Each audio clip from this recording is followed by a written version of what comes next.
You don't look like you belong in first class. Captain Lauren Mitchell spat without blinking, her words slicing through the hush of the cabin like a blade. Or is this some kind of charity seating for underprivileged passengers? Amara Brooks stood frozen, one hand still gripping the back of seat 2A, her knuckles white, her face unreadable, but her eyes flared with a quiet fire.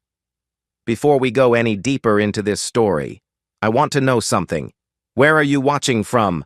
Drop your city or country in the comments, because right now, you're about to step into the cabin of a $70 million jet where injustice didn't just get called out, it got fired. It was 7 a.m., sharp at a private terminal in Miami. The Gulfstream G700 shimmered on the tarmac, its jet engines quiet, its windows tinted like secrets. Inside, Amara Brooks, 45, billionaire CEO of Horizon Ventures, boarded alone, no assistant, no press, no clue given. She wore black leggings, an oversized gray hoodie, and sneakers, not the uniform of a billionaire. But that was the point. She wasn't here to be seen. She was here to test her staff. Amara owned Horizon Sky Aviation, the luxury charter firm flying this jet, and for the next 15 minutes before takeoff, she would face humiliation that would ignite a firestorm. As Amara walked down the aisle, placing her laptop bag near seat 1B, Lauren, the captain, early 40s, sharp blonde bob, resentment hidden poorly beneath professionalism, intercepted her. "Excuse me," Lauren said curtly, blocking her with a clipboard. "First class only. This area is not open to all passengers." Amara paused. "I'm seat 1A. Lauren scanned her clothes like she was evaluating damage. "You'll need to show proof of elite status, or we'll have to reassign you." Behind her, a man in a Navy suit with a Wall Street jawline, Richard Holt, hedge fund manager, shoved Amara's laptop bag off the seat with the back of his hand. "Don't clutter my space," he barked. "This isn't coach." Amara, her pulse steady but rising, retrieved her bag without a word. She reached into her hoodie pocket and offered a paper ticket, an alias boarding pass registered under Horizon Sky's internal system. Lauren scanned it, then smirked. "This name doesn't show up on our elite manifest," Amara replied evenly. "Try checking with corporate," Lauren snapped. "You're not cleared. You're stalling boarding." Passengers were settling into plush ebony leather seats, sipping espresso, adjusting silk ties.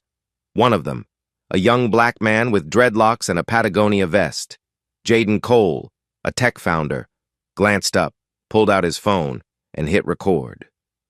"This ain't right," he muttered. A few rows back, Zoe Ellis, a 25-year-old black graphic designer, flinched, eyes lowered, but before Jaden could capture more than a few seconds, Lila Grant, a poised woman with curls and a calm voice, reached across the aisle and pressed his phone down. "Don't film. Talk," she said firmly. "We hold people accountable with our words, not our footage." The tension in the cabin thickened. Evan Carter, 27, a digital strategist who had been quietly observing, clenched his jaw and whispered to Amara, "They're doing this to you because of how you look." Amara gave him a glance that said everything. "I know." What most of the cabin didn't know was that 21 years ago, at age 24, Amara had walked into a Miami-based aviation firm with 3 contract proposals. All 3 were dismissed. Before a single page was read, one manager told her she was too polished to be real. That moment didn't break her. It built her. By 40, she was the owner of Horizon Sky Aviation, valued at $6 billion, but now, in her own jet, she was being erased. Again. Lauren's voice rose, cutting through the ambient hum.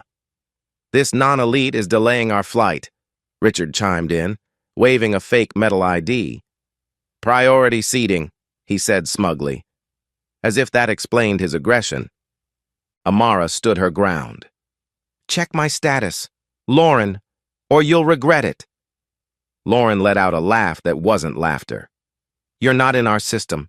Maybe you wandered in from the tarmac. A quiet gasp from a nearby passenger. Amara took her seat. Calm but seething, she dialed her phone. "Kendra," she said. "Start Protocol 9. On the other end.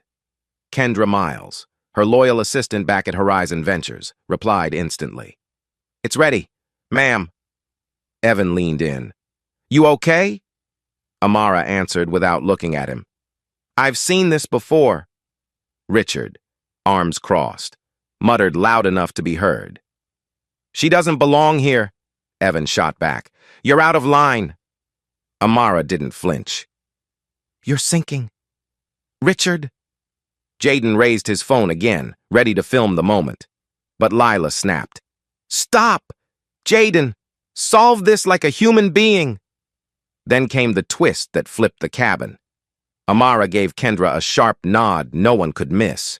Just then, Richard, eyes glittering with malice, slid a folded slip of paper across the aisle to Amara's foot. She picked it up, unfolded it. 4 words. "Try economy, little lady." She held it for a beat, then passed it silently to Evan. He read it aloud, voice shaking with fury. "Try economy, little lady," gasps from 2 rows back. Even Daniel Harper, the first officer just entering the aisle, looked startled. Amara stood. Her voice was low, but it carried. "You're destroying Horizon Sky Aviation. Lauren." Silence. Passengers looked around, eyes widened. Lila leaned back in her seat, whispering to Zoe, "You're watching something important happen." And then, softly, but clearly, "Faced bias before? Speak up now. Don't film it. Live it. Let your voice carry. And don't ever let silence be more comfortable than truth." Captain Lauren Mitchell didn't need a mic. Her voice alone carried enough venom to fill the cabin. "Daniel, we have an elite-class fraud in Seat 1A, she announced flatly, summoning the first officer as if she were calling for pest control. "She's not in the manifest, and her attitude matches her sneakers." Every head turned. Every eye settled on Amara Brooks, hoodie on, face calm, but every muscle beneath her skin rigid with restraint. First Officer Daniel Harper appeared from the galley, tall, older, graying at the temples, eyes dulled by years of flying but not yet blind to right and wrong. He scanned Amara quickly, then looked away. "Ma'am, do you have verification of elite clearance?" he asked without strength. Lauren didn't wait. "She doesn't. She claims she's with corporate, but I know every exec in this fleet, and I've never seen her face at a board meeting." The silence in the jet thickened as Chloe Reed stepped forward, smirking, and muttered, "She looks more like ground crew on casual day." That cut deep. But not because it was cruel, because it was familiar. And here's where I need to ask you something. If you were sitting on this flight, right now, and heard a black woman being accused of faking her seat, being talked down to, humiliated by a crew she employs without them even knowing it, what would you say? Drop your thoughts below. What would your voice sound like in this cabin? Because what happened next wasn't just about Amara. It was about how silence and complicity fill every empty aisle. Amara's hands rested gently on her thighs. She didn't move. But her voice did. "Captain, this is not the battle you think it is," Lauren scoffed. "I've dealt with people like you before. Smooth talkers, fancy words, no credentials." A low murmur came from row 3, where Evan Carter sat leaning forward, jaw tight. "This is harassment," he said quietly, to no one in particular, but loud enough. Chloe whipped around. "Sir, stay out of this. Security will handle it." Amara didn't blink. She reached into her hoodie pocket and pulled out her phone. "Kendra," she said into it calmly, "mark this at timestamp 10 and escalate Protocol 9. On the other end, Kendra Miles's voice was steady, unwavering. "Copy that. Escalating now." Lauren froze. Who are you calling? Amara didn't answer, but in her mind. She wasn't in a jet cabin anymore. She was 22 again, sitting in a conference room on Brickell Avenue, freshly graduated, excited, and ready.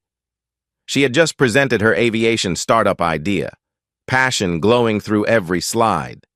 The executive across from her had looked her dead in the eye and said, "Your numbers are solid, but our clientele isn't ready for your kind of leadership." She'd walked out with tears in her chest and fire in her lungs. That fire had never gone out. Back in the cabin, Chloe walked to the service phone, picking it up with ceremony. "Security, we have an unverified passenger. Cabin 1, please prepare for physical escort." The words physical escort made several passengers stir. In row 4, Jaden Cole once again raised his phone to record. "This is insane," he muttered, but Lila Grant, the diversity consultant, reached across the aisle and put her hand firmly on his wrist. "Jaden, not like this. Speak. Don't just record." He looked torn.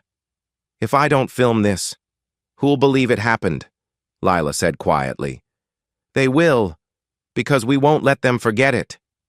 Amara's bag still sat near her feet, until Lauren stepped forward, kicked it aside with the edge of her foot, and sneered. "This isn't a public bus." The laptop inside thudded against the bulkhead. Zoe Ellis flinched in her seat.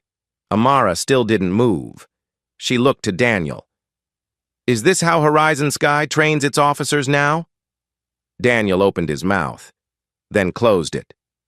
He looked like a man trying not to drown in someone else's mistake. Then came the whisper. Chloe leaned in close to Lauren and said, "She keeps saying Protocol 9. Should we know what that is?" Lauren waved her off. "Probably a bluff." But Amara heard it and smiled, not with her lips, but with her silence. Richard Holt, in row 2, leaned across the aisle, grinning with arrogance. "Still think you're flying with the big leagues?" He slipped a note from his jacket pocket and flicked it toward Amara. It slid across the aisle and landed beside her. She picked it up, unfolded it. 5 words. "Try coach, you entitled fraud." She passed it to Evan, who didn't hesitate.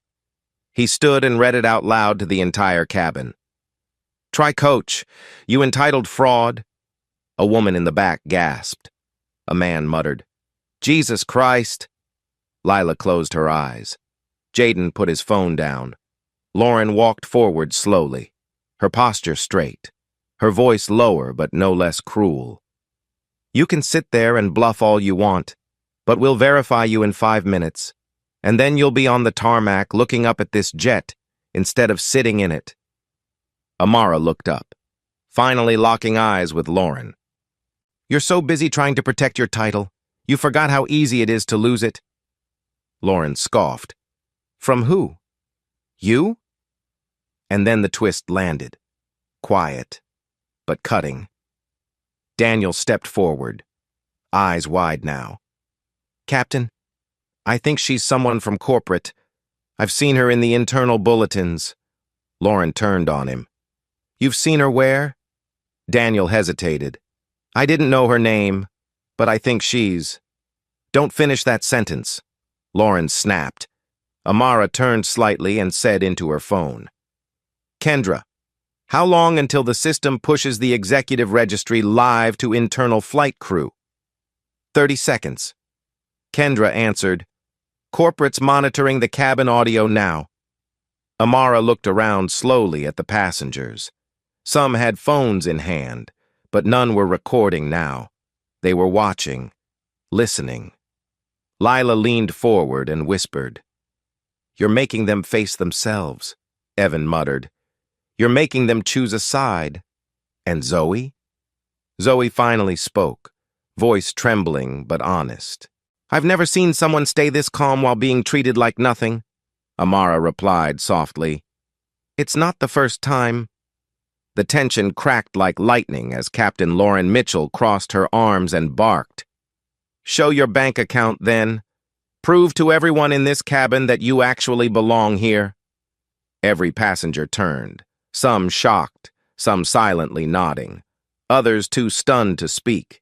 It wasn't just an accusation anymore. It was a full interrogation. And Amara Brooks, still seated in 1A, had just become the courtroom.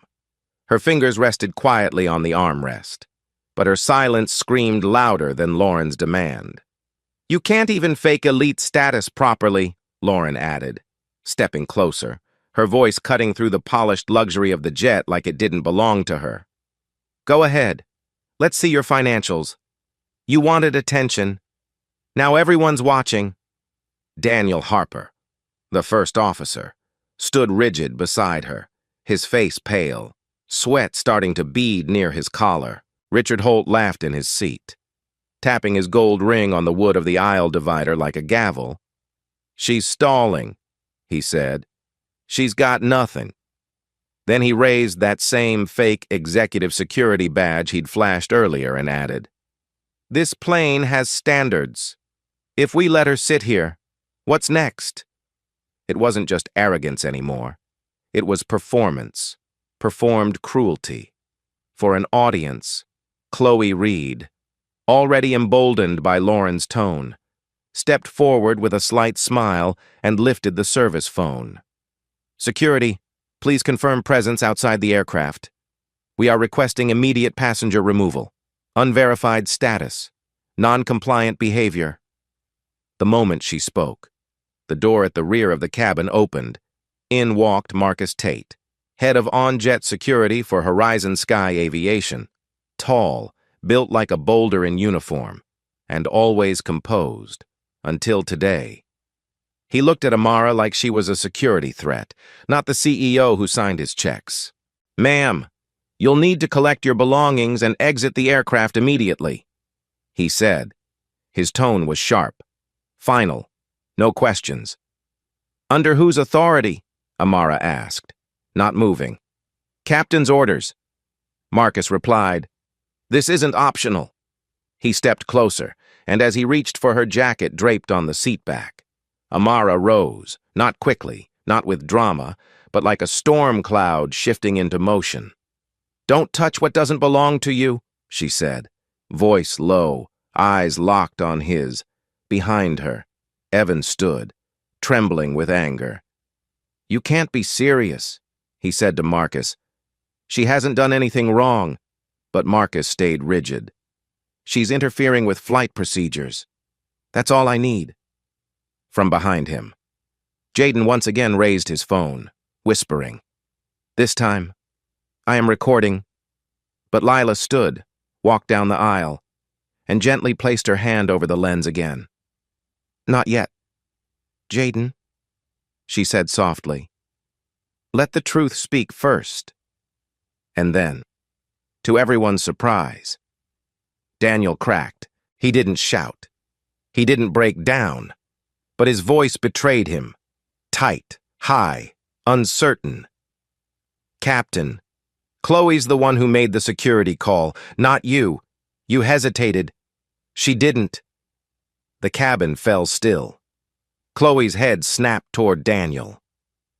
"What are you talking about?" she hissed, but Daniel continued, this time loud enough for all to hear. "She pushed it. I saw her press the override on the manifest report. She deleted a secondary list." Lauren turned to Chloe. "You did what?" Chloe's face went white. "It wasn't confirmed. The name didn't match anyone on the primary elite list. I thought she was bluffing." Amara stepped forward slowly, not threatening, just resolute. "You thought? You based this entire escalation on a thought?" Chloe tried to backpedal. "I mean, it wasn't just me," Lauren said. "Don't drag me into your mistakes," Lauren snapped, suddenly defensive. "You made the call. I said verify her. You went straight to removal." "Because she was clearly lying," Chloe shouted, her composure fracturing. "She had no ID, no badge, no suit, just attitude." Zoe Ellis let out a choked breath, her voice shaking as she said aloud, "That's exactly what they told me last year. on a flight to Chicago. I was told I looked like a +1 instead of a designer. I cried in the bathroom for 2 hours. Evan turned toward Zoe, stunned. You never told us that. Zoe nodded. Because I didn't think anyone would believe me. Now I know I'm not alone. Jaden's camera lowered. For once. The recording wasn't needed. Everyone had seen it now. Everyone had heard. Marcus stepped back. Captain, he muttered. What's going on? But before Lauren could answer, Amara picked up her phone again. Kendra, she said with calm precision. Has the system broadcast been activated? Kendra replied, voice cool and certain. Yes, ma'am. Internal crew registry is now visible on all Horizon Sky-linked dashboards. There was a pause. Then, a beat later. Kendra added, They know who you are now. Across all aircrafts. Daniel blinked. Lauren's face twisted. Chloe whispered, Wait, what? Richard froze, then turned sharply in his seat. What's going on? He barked. Amara turned slowly to the cabin. You want to know who I am? Her voice dropped to a low but clear register, words landing with weight. I am Amara Brooks, founder and CEO of Horizon Ventures. I own Horizon Sky Aviation. Every person on this aircraft works for me, including the ones trying to remove me. There was a beat of utter silence, a full, soul-deep pause where even the engines outside seemed to still. Lauren stared, blinking, as if she'd heard the words but couldn't process them. That's not possible, she whispered. Daniel dropped into a seat like his legs gave out. Chloe took a full step back. Marcus swallowed hard. Jaden muttered, Oh my God. Richard rose, furious, trying to regain control. This doesn't make sense. You can't just be the owner. You lied. Amara's reply was quiet, but absolute. I observed. I tested. You failed. Evan, voice hoarse with awe, simply said, She's the boss. And suddenly, the hierarchy reversed. The passengers leaned forward. The staff leaned back. The energy in the room tilted like a cabin in mid-descent. But Amara wasn't done.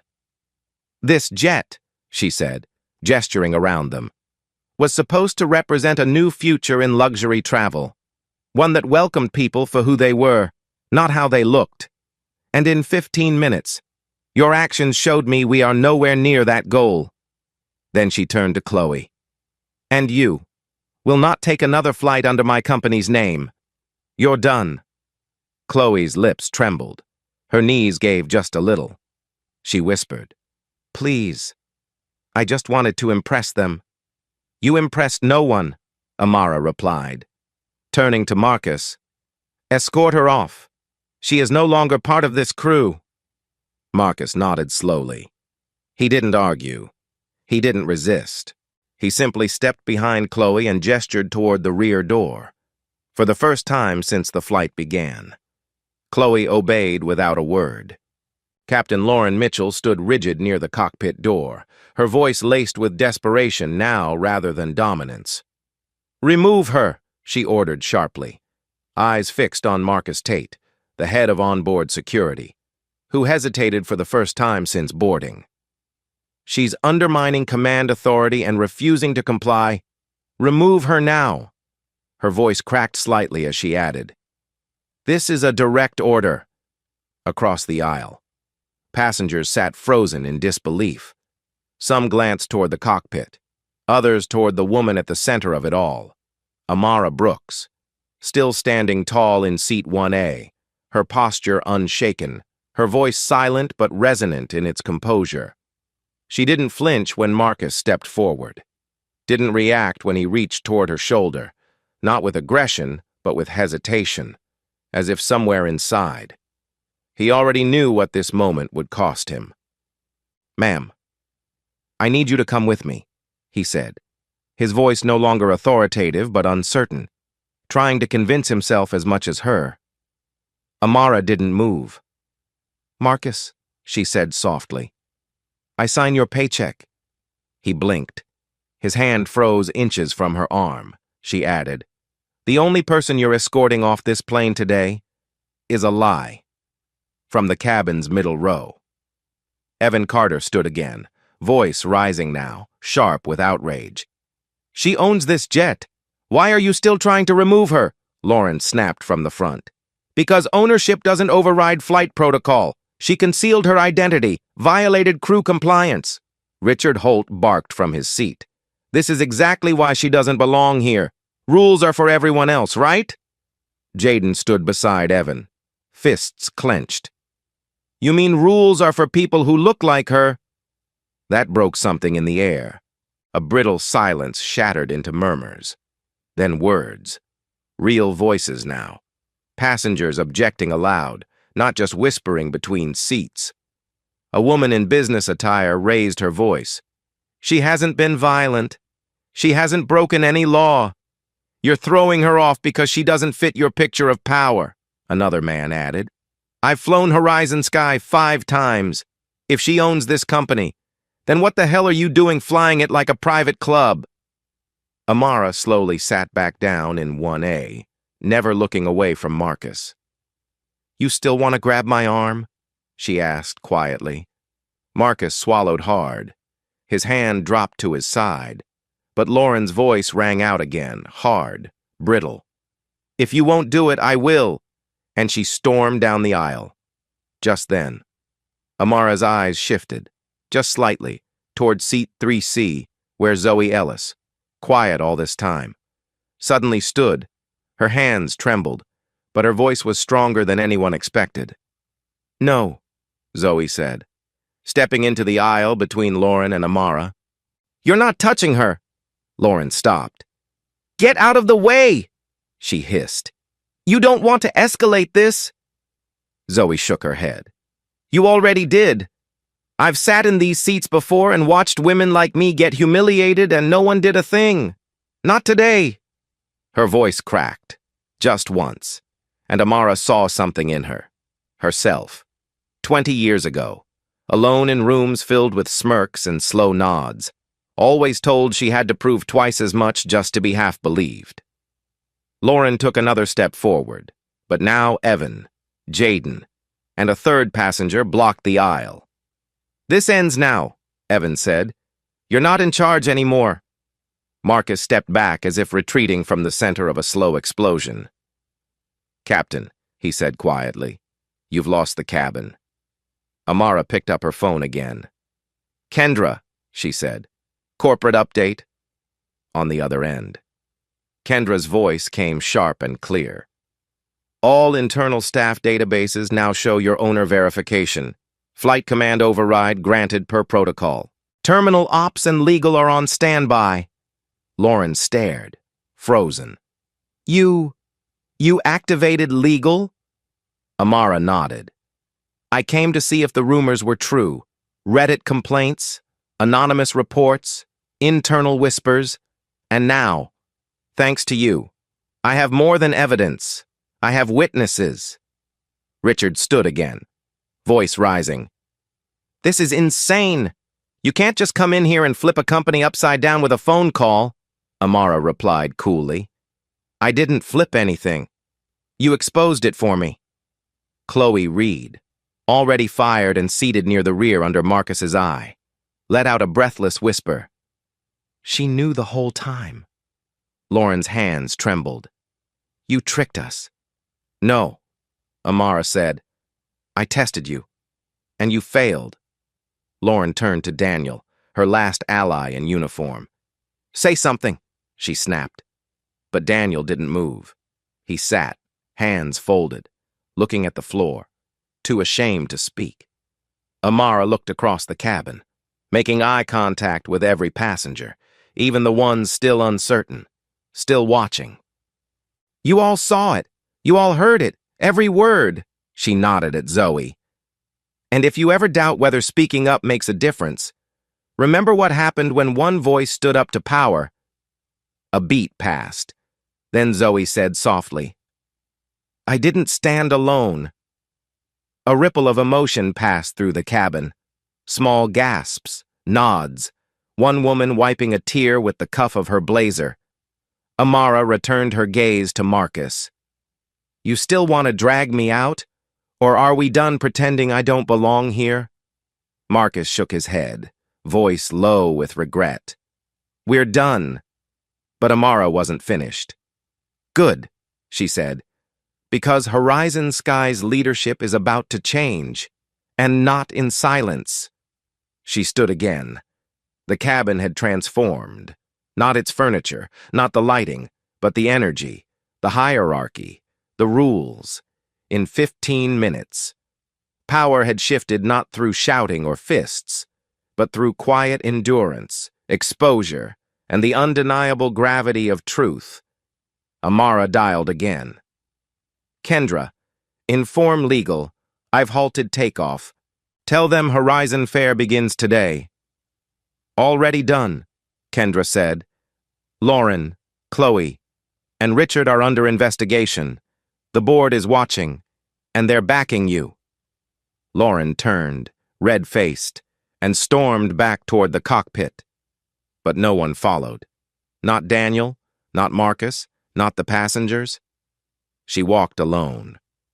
Jaden exhaled and whispered to Evan, "We just watched the cabin flip inside out." Evan nodded, staring ahead. She didn't scream. She didn't beg. She just stood. Amara didn't sit back down. She stood in the center aisle now, where power had once tried to erase her, and she owned it, fully. The cabin had barely begun to breathe again when Amara Brooks stepped into the aisle like it belonged to her. Because it did. Her hoodie was gone now, replaced with a sharp navy blazer pulled from her carry-on, as if she'd planned this moment down to the thread. The change wasn't dramatic. It was surgical, controlled, deliberate. And the second she zipped that blazer closed, every passenger in the Gulfstream G700 felt the shift, not in fabric, but in authority. Lauren, still rattled near the cockpit, turned as Amara approached. "What are you doing?" she asked, her voice half command, half confusion. Amara didn't slow. "Taking back my cabin," she said. Then she stopped in front of the flight crew, Lauren, Daniel, Marcus, and Chloe, and raised her voice, not to shout, but to cut through every whisper still curling in the air. "My name is Amara Brooks. I'm the founder and CEO of Horizon Ventures. I own Horizon Sky Aviation. And this jet, every inch of it, is my property. What you attempted was the public ejection of your employer, based solely on appearance, silence, and assumptions. And now, I'm correcting it." Gasps rippled down the cabin. Jaden muttered, "She really is the boss." Evan grinned despite himself. Lila leaned forward, whispering to Zoe, "Watch this. Watch every second of this." Lauren shook her head. "No, you don't get to walk in, pretend to be a passenger, and then turn this into some kind of corporate ambush." Amara didn't blink. "This wasn't an ambush. It was an audit." Chloe, arms folded, tried to recover her posture. "You misled the staff. You staged this." Amara turned toward her, eyes colder than steel. "You staged this. Chloe, you flagged me as unverified. You called security without confirming my ID.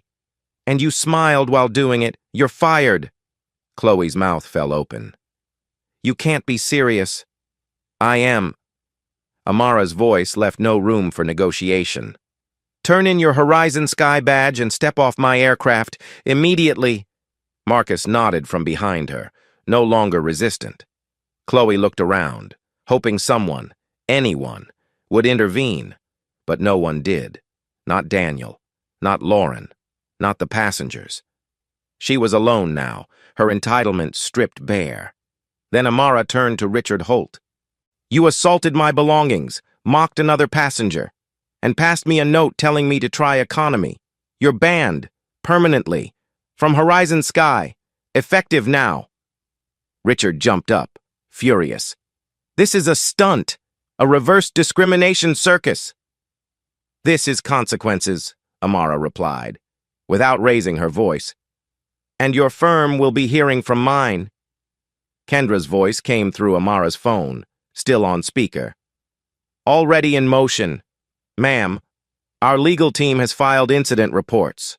Richard Holt's hedge fund has 3 pending accounts tied to Horizon Sky partnerships. They're suspended pending review. The blood drained from Richard's face. You can't. But I can, and I just did. The passengers began murmuring again. But this time it wasn't fear or confusion. It was awe. Witnessing someone so ruthlessly disrespected reclaim control without shouting, without threats, just precision. Chloe, still frozen, finally whispered, I wasn't trying to. I didn't know. And then it happened. The twist no one expected. Chloe's mask cracked, her voice trembled. I hid complaints. Amara paused. What did you just say? Chloe's eyes filled. 8 passenger complaints about Lauren. All race-based, all filed in the last 18 months. I logged them, but I didn't escalate them. I didn't want to stir trouble. Daniel turned sharply. You what? I thought if I buried them, things would settle. I thought it would protect the team. Chloe's voice cracked, raw and thin. 2 of those passengers were black women. One said Lauren made her cry before Wheels Up. I just archived it. Amara didn't speak. She just stared. It wasn't anger on her face. It was disappointment. Heavier than rage. Kendra's voice returned. Cool, but edged with heat. Chloe Reed has just admitted suppression of bias complaints on a company-owned aircraft. Protocol 9, Section 4, confirms that as a violation of federal ethical compliance. Lila stood from her seat now. You didn't just hide their voices, she said, her voice shaking. You made them invisible, and you almost did it again. Chloe collapsed into the closest jump seat, her hands shaking, whispering. I didn't think it would get this far. Amara turned toward Marcus. Log that confession, forward it to the Internal Equity Board, and notify HR immediately. On it, Marcus replied. What about Daniel? Evan asked, voice sharp. He knew. Daniel looked up, eyes red. I saw 2 of those reports on the system. I didn't file them myself. But I didn't ask questions either. Lauren stepped forward in one last desperate attempt to salvage control. You're dismantling the crew. You're doing this in front of passengers. This isn't protocol. It's theater. No, Amara said, now standing directly in front of her. What you did was theater. What I'm doing is leadership. The cabin fell quiet again. Amara looked at the passengers, all of them. This wasn't supposed to happen. I shouldn't have to test my own staff just to ensure basic human dignity. But when you ignore whispers for too long, they turn into storms. And today, the storm came home. Zoe stood, her voice still soft but unshakable. You gave us something to believe in. Jaden raised his phone again, not to film this time, but to offer it to Amara. Your call now. She took it gently. Then she turned back toward Lauren. You'll be contacted by legal. This isn't over, but your career with Horizon Sky is... Lauren didn't reply. She didn't argue. She just turned, slowly, and walked down the aisle in silence. A woman who thought she owned the rules, now owned only her silence. Kendra's voice came one final time through the phone. Amara, Horizon Sky Aviation is yours to rebuild, fully. Amara closed her eyes, and for a brief second, she let the silence linger, not as absence, but as reclamation. And then she opened them, steady as ever, and walked back toward her seat, not to rest, but to begin again. The cabin was silent, not out of fear, but from the weight of transformation settling over every passenger and crew member present. Amara Brooks stood in the aisle of her own aircraft. not as a passive observer, not as a silent owner, but as a leader reclaiming the soul of her company. The energy in the jet had shifted entirely. Gone was the oppressive hierarchy that once dictated who deserved respect and who didn't. In its place stood accountability, real and uncompromising. "This jet isn't taking off," Amara said calmly, addressing the passengers. "Not until every one of you understands the direction Horizon Sky Aviation is going from this moment forward." Passengers leaned in, not impatient, not irritated, but riveted. "I'm implementing the Horizon Fare program, effective immediately," she continued. "Every crew member on this aircraft and across our fleet will undergo mandatory verbal audit training, equity simulations, and live culture testing, because no amount of technical excellence can replace the basic requirement to treat people like human beings." A few passengers applauded softly. Jaden nodded with quiet approval. Zoe's expression shifted from tension to cautious hope. Amara continued, pacing slowly down the aisle. "Starting today, no Horizon Sky crew member will be evaluated solely by internal referrals or service surveys. We will audit words, how you speak to people, what tone you choose, who you interrupt, and who you allow to speak." She stopped near seat 3C where Zoe sat, then looked directly at her. "Because every silence allowed this to happen, and every silence can end it," Zoe whispered. "Thank you," her voice catching in her throat. Kendra's voice came through the phone in Amara's hand again, clear and precise. "We've initiated rollout of Horizon Fare. Legal has updated your executive orders. Public statements are pending your green light." Amara nodded slowly. "Hold public release for now. Let the reform begin here, in this cabin, with these people." She turned back toward the cockpit, where Lauren had vanished in retreat. Daniel still sat near the forward wall, expression crumbling under the weight of shame. Marcus stood to the side, hands behind his back, but his eyes were tight, strained. Amara glanced at him. "You stood down when it mattered. That choice saved you, but it didn't erase what led you here." Marcus opened his mouth, then paused, then swallowed hard. "There's something I need to say," he muttered. Amara didn't respond. She waited. He took a breath. "I knew about Chloe's suppression." A full silence snapped into the cabin like a dropped pin. "What?" Evan said from mid-cabin. Rising slowly, Marcus continued, the words painful, reluctant, but real. "She came to me after the third complaint, said if she buried it, it wouldn't become a scandal, that we could handle it internally. I didn't approve it out loud, but I didn't stop her either. I just nodded." Amara stared at him, not enraged, not surprised, just deeply, bone-tired, disappointed. "You let her erase real people, real pain, for convenience, for control," Marcus said quietly. "We thought we were protecting the brand."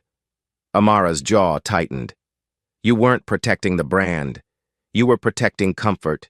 Yours, hers, theirs, not mine, not theirs."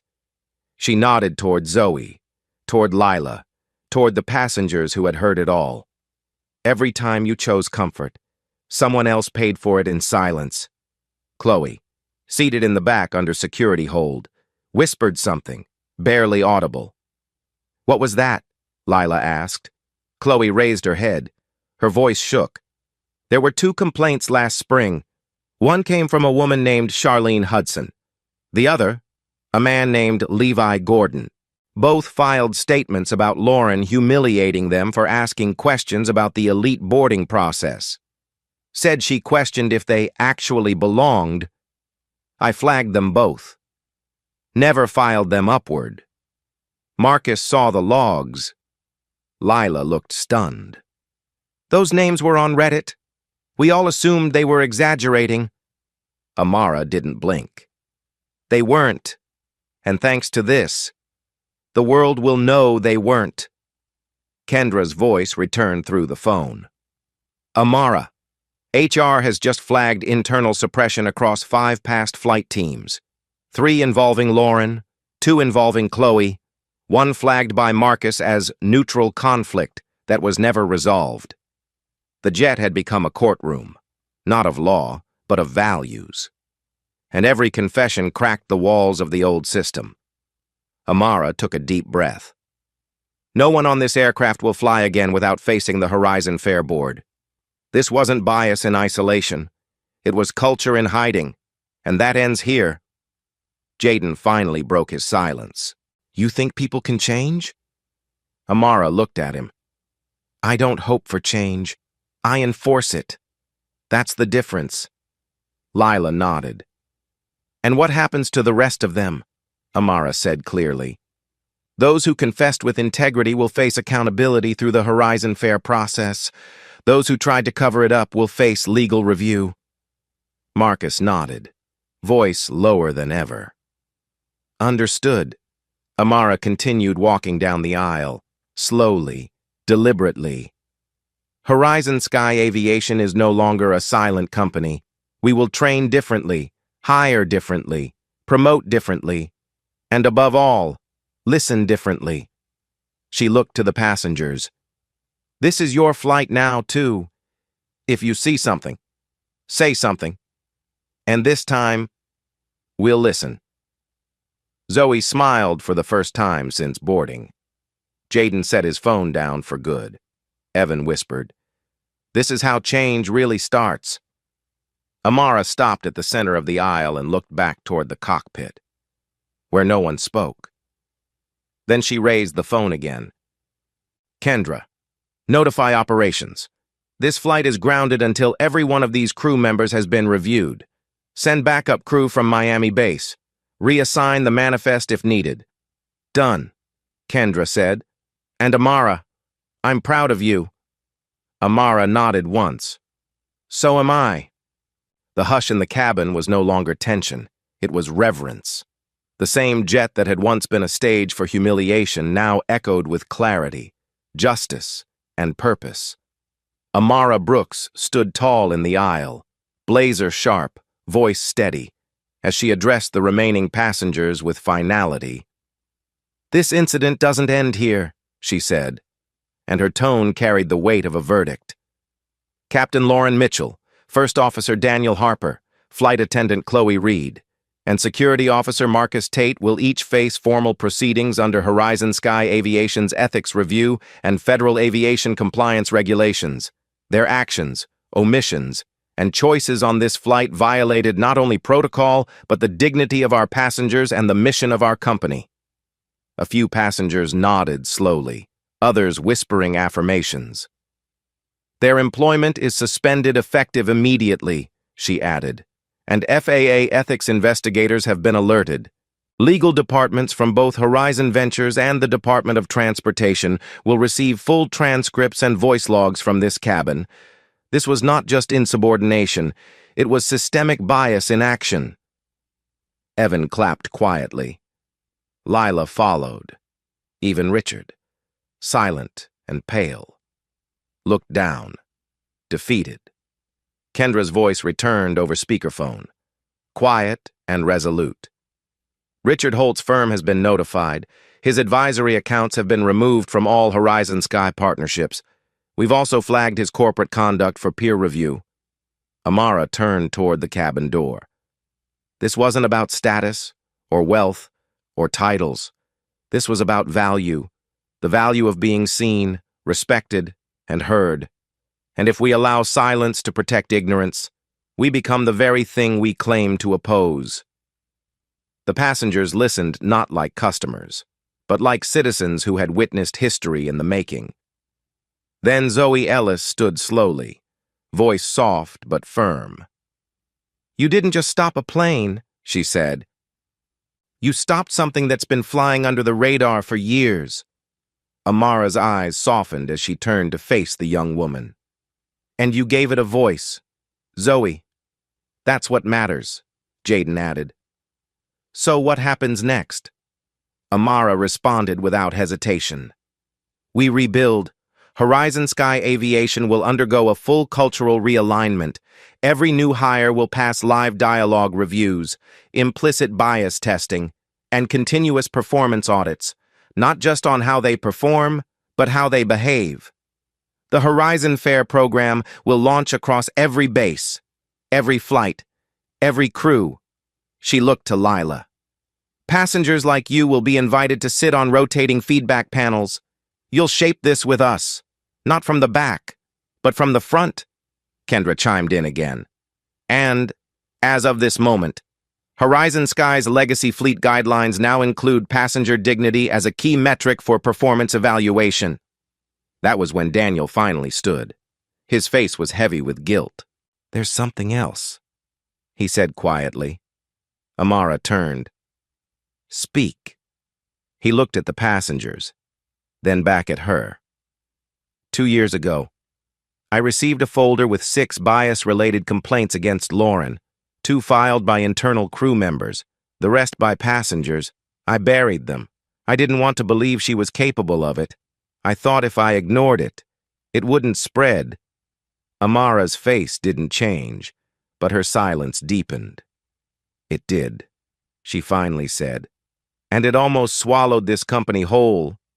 Daniel nodded. I accept the consequences. Fully. Amara looked at Marcus. Escort him to the terminal. No confrontation, just closure. Marcus obeyed silently, and the aisle cleared as Daniel walked out. This time not with command, but with consequence. As the jet grew still again, Amara looked toward the cabin's rear where Zoe now sat upright, calmer, more present. Zoe, she said gently, a flight credit is already in your name. A personal voucher. No expiration. Zoe looked stunned. You don't have to. I do, Amara replied. Because dignity deserves restitution, not charity. Zoe smiled, and the emotion on her face was proof that one act of accountability can stretch far beyond a single seat. Then, as if sensing the emotional crescendo, Kendra's voice returned one final time. Amara, Horizon Sky just posted our new crew-wide message log, title, This is How We Fly Now. Over 30 comments in 5 minutes, from pilots, attendants, even customers, Amara asked. And what are they saying? That you didn't just ground a flight, you lifted an entire standard. Amara exhaled deeply. Then she spoke directly to the passengers and to us. If you've ever been dismissed, profiled, or overlooked, let this story be proof that your silence doesn't make you small, and your voice, when used with purpose, can rewrite the rules. She turned, stepped back into her seat at 1A, and rested her hand on the armrest, not in defeat, but in calm victory. Her final words lingered like scripture. Justice doesn't whisper, it lands. And as the cabin lights dimmed slightly for reboarding procedures, the story did not fade, because justice had taken off. 6 months later, Horizon Sky Aviation would be named the most equitable private air carrier in North America. Internal flight audits were no longer silent checkboxes. They were spoken conversations, recorded, reviewed, and valued. Staff turnover dropped, complaints vanished, and the name Amara Brooks became a symbol of progress in boardrooms far beyond aviation. Passengers who once feared judgment now flew with ease, and those who thought bias had a place in the skies learned, too late, that it could no longer fly.